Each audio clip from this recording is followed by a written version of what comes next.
Hoje é o Dia Internacional pela Eliminação da Discriminação Racial. Já falei isso para vocês aqui. Mas, curiosamente, um assunto de injúria racial sai em evidência no país.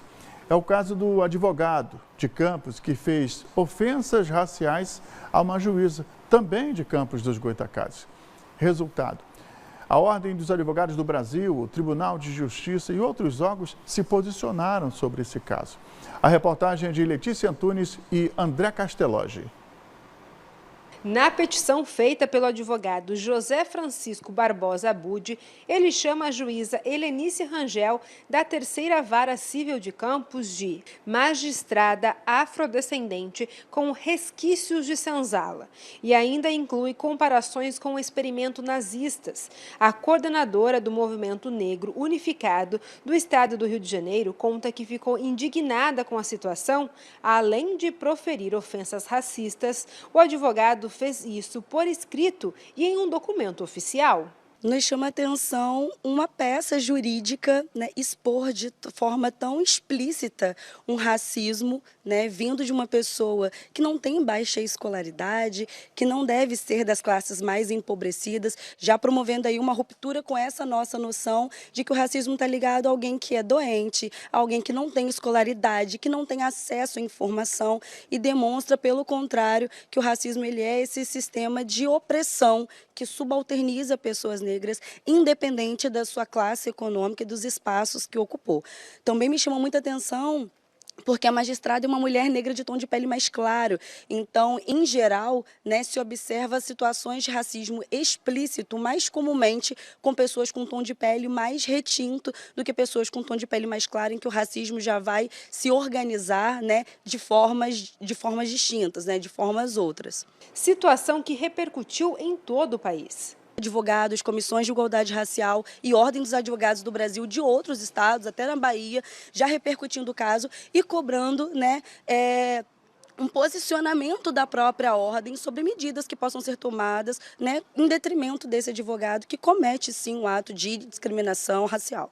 E justo um dia, 2 dias antes de hoje, dia 21 de março, é Dia Internacional contra a Eliminação da Discriminação Racial e, infelizmente, temos que tratar mais uma vez de um caso em que uma mulher negra é vítima desse crime tão cruel. O Tribunal de Justiça do Estado do Rio de Janeiro emitiu uma nota de repúdio às manifestações e se solidarizou com a juíza. O TJ diz que as declarações feitas pelo advogado são incompatíveis com o respeito exigido nas relações institucionais e configuram violação aos princípios éticos e legais que regem a atividade jurídica.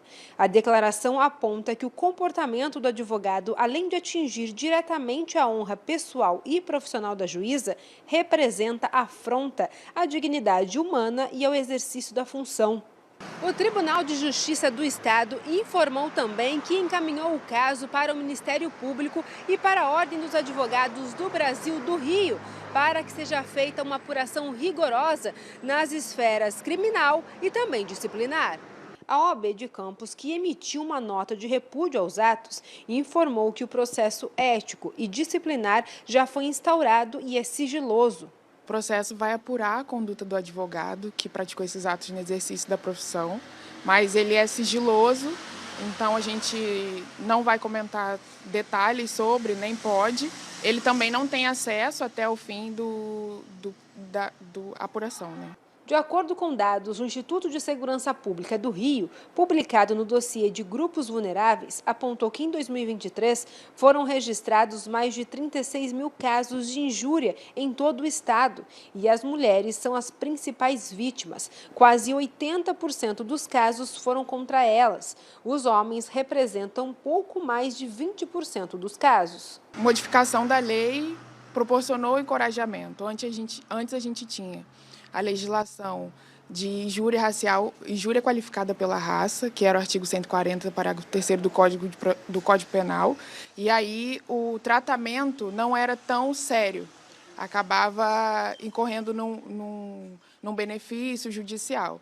E hoje, com a Lei 7.716, o crime tem uma pena de 2 a 5 anos, e aí isso traz uma responsabilidade maior. Então, a pessoa ofendida, ela se sente mais confortável de denunciar, entendendo que quem praticou o racismo vai ser responsabilizado com mais rigor.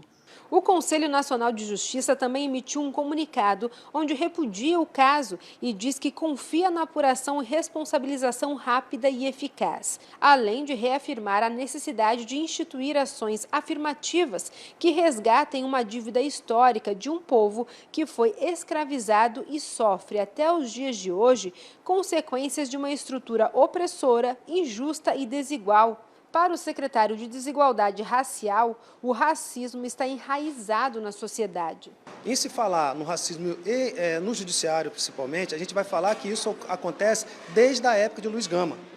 Nos últimos anos, a gente viu aquela advogada, Valéria, ser presa no fórum por uma prática simplesmente ocasionada pelo racismo. Ou seja, é muito comum acontecer isso com juristas negros e negras. Talvez esse caso tenha tomado maior notoriedade por se tratar de uma mulher negra de tom de pele clara. E aí a gente pode discutir um pouco sobre as tonalidades ou a paleta de cor das pessoas negras no Brasil e falar também como que se dá e como se manifestam essas formas assim, nefastas do racismo em todas as vertentes ou todas as situações. De acordo com dados da Secretaria de Igualdade Racial de Campos, no ano passado, o órgão recebeu mais de 100 casos de racismo. Para dar uma resposta imediata à sociedade, foi criado no ano de 2022 o DISC Direitos Humanos. Esse DISC é um canal onde a gente tem advogados, psicólogos, assistente social e uma atendente com esse DISC que atende de forma diuturna, tá? Onde a gente faz a primeira acolhida com essa vítima e faz os encaminhamentos para os órgãos necessários. Então, assim, esse DISC de Direitos Humanos, no último ano de 2024, nós tivemos 102 casos de racismo. Nós recebemos 102 ligações de pessoas indicando uma prática de racismo com alguém ou consigo mesma. Nós vamos continuar acompanhando esse caso, ver o desfecho mesmo, se vai ter punição, se vai ser na esfera criminal ou apenas disciplinar. Nós vamos acompanhar até o final.